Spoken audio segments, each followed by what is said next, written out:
Sweat and Tears by TechniGoth. There is a fresh, blank page sitting in front of me, and as I stare at it, it seems to stare back. It's always so hard to get started, I think. I just wish I could get over the hump without climbing the hill. I feel like Sisyphus. Every time I think I've gotten to the peak, I roll back down to the start. I put my pen to the pristine white page and pause. Thinking. Agonizing over what sort of approach I will take this time. Will I be too eager? Will I lose interest? Is it going to be long enough, short enough, authentic or intelligent enough? Black ink has begun to pool where the pen's tip is still pressed to the paper, and I watch it soak in as any answers elude me.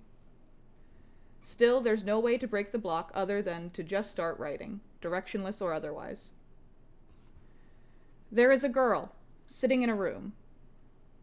And with that first phrase, the floodgates have opened. She is wearing a simple dress, blue with a floral print. The room around her is nondescript and familiar. There is no door or window. There is a bed frame and mattress, a side table, and a chair, which this girl occupies. Behind this chair there is a simple floor-length mirror affixed to the wall. Above it, a clock ticking quietly. Good start. She sits gingerly on the edge of the chair, as though ready to spring into action at the drop of a hat. Ripe with anxious energy, she keeps her back to the mirror behind her, as though it might jump up and bite her if she looks at it. Her foot is tapping, and she shifts and shuffles lightly in place. It seems like she is waiting for something. In a confined space with no entrance or exit, it is unclear what she is waiting for. She twists the hem of her skirt around and around her finger, trying to place how she got it, when she last changed. To her, the dress feels old and familiar, and yet somehow untouched. She adjusts it, smooths the fabric, and then changes her mind and adjusts it again. I'm finally gaining a little bit of momentum. This feels good. The piece has direction, it feels like it's moving at a good pace, and the ink is beginning to shine a deep brown. Right on track. She looks around at the furniture in front of her, never daring to so much as glance back towards the mirror. While the room is static and quiet, her distress continues to mount. All at once, she springs up from her perch and crosses to the bed, hungry eyes hunting the area for something. She feels like she already checked, but she just has to go looking again. The bed is bare, stripped to the mattress. She pulls open the drawers of the side table and finds nothing. She knows the room must have been well furnished once, and yet has apparently been slowly stripped down to its current barren state. Nonetheless, she combs the room once more. The clock ticks on, and as she searches with her back still to the mirror, the hour hand inches towards 6, crawling closer, closer, closer. The clock strikes 6.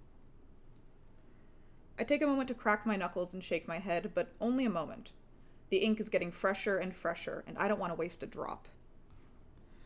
A hollow, assertive tone sounds off. She freezes, halting her search. Goosebumps rise on her skin, and every hair is standing on end. Her breathing becomes shallow and rapid, and she will spend this next hour slightly lightheaded. Is something happening? An unseen threat activating some deep-rooted fight-or-flight response? Or has she done this to herself, imagining danger? The clock continues to chime, unconcerned with the panic it has caused. She sits back on her chair, foot tapping wildly, head in hands as she tries and fails to steady her breathing. The clock ticks cheerfully away, and from her point of view seems to slip all too quickly towards 7. Anxiety has overwhelmed her, and it is all she can do not to faint.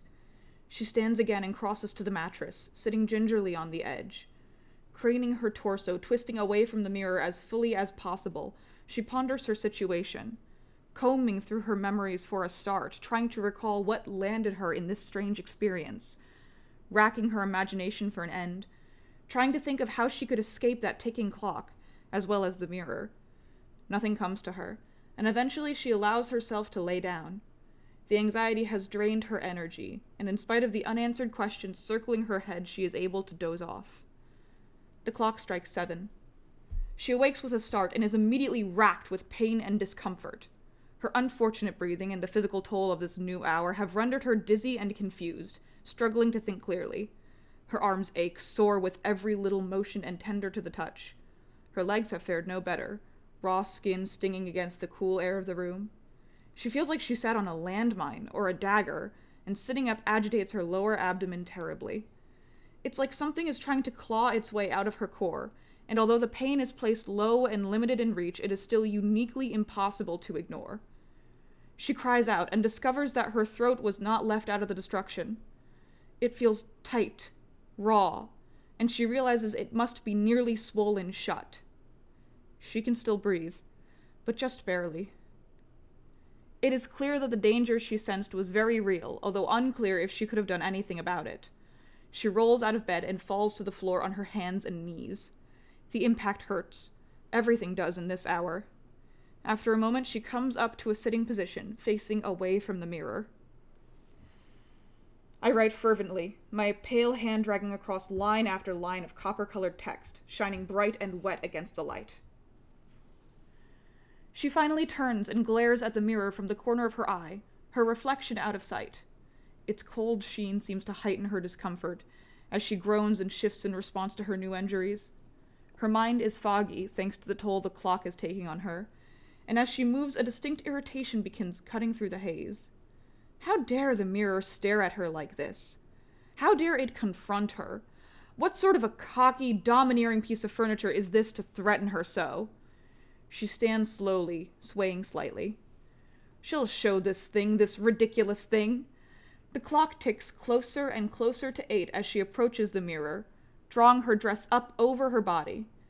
She shakes it out and winds up to cover the monstrous thing with her own clothing once and for all. As she crosses to confront this beast, her reflection draws into her sight for the first time, and it stops her dead in her tracks. I can feel myself losing the thread slightly. Truthfully, I'm having a little trouble thinking clearly as well. But my work! It shines so brightly, red ink glinting in the overhead lights. She stares, wide-eyed and frozen, as the mottled purple and white figure facing her. At this angle, only half her body is visible, mostly her arm and part of her leg, but that is more than enough.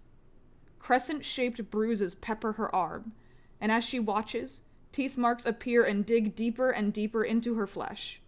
Glancing down, she can see that the hour has left identical injuries on each arm, her legs matching each other as well. She looks back to the mirror. Long, thin scratches trace from the bottom of her foot, wrapping around her ankle and carving a path all the way up, traversing her shin, crossing her knee, dragging up her thigh to connect at...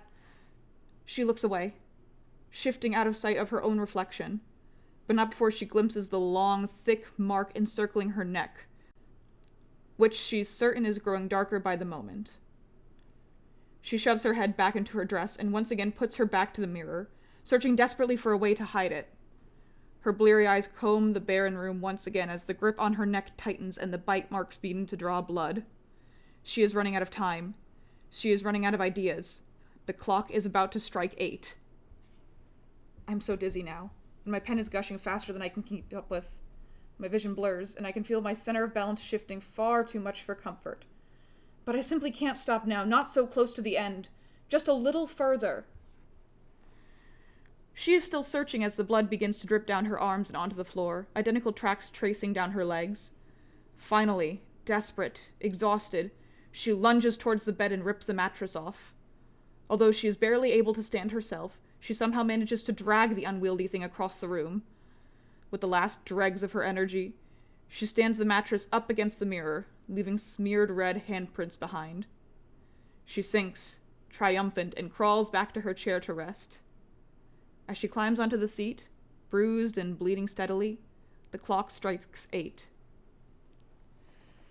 I try to continue, but my limp hand drops the pen, which bounces off my desk and onto the ground, and smudges the start of the next line. God damn it. God damn it! I was so close.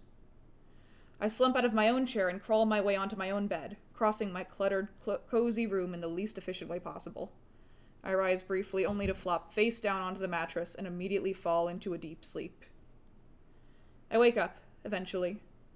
My head kind of hurts and I'm so thirsty. I sit up and immediately reach for the water on my bedside table, downing the entire thing in one go. I race for the closest tap and repeat the process, so desperate to quench my thirst that water spills out of the corners of my mouth and onto my chest. Nothing that won't dry. Most things dry eventually, in my experience. Finally satisfied, and toting another full glass of water, I wander back to the center of my room. Setting the glass down on my side table, I cross my arms and take in the work on my desk. Once again, sheets filled with dark ink give way to bright red, drip-covered passages written in blood, accumulating in about half a page completely saturated with the drying blood. I sigh and grab some cleaning supplies. A stained old rag and some peroxide will take care of this. I got so much closer to the end this time. Maybe I just need a few more rounds. Each try, the pen does bleed less and less. Man, the first draft was really a huge mess. I still have stains on the floor from it. But I'm certain that each time I try, I get further and the pen bleeds less. I mop up the last of the ink and settle into my chair, already fired up for another attempt. There is a girl, sitting in a room. She is wearing a simple dress, blue with a floral print. The room around her is nondescript and familiar. There is no door or window. There is an empty bed frame, a side table, and a chair, which this girl occupies. Behind this chair there is a simple floor-length mirror affixed to the wall. Above it, a clock ticking quietly. I'm bleeding less too, you know.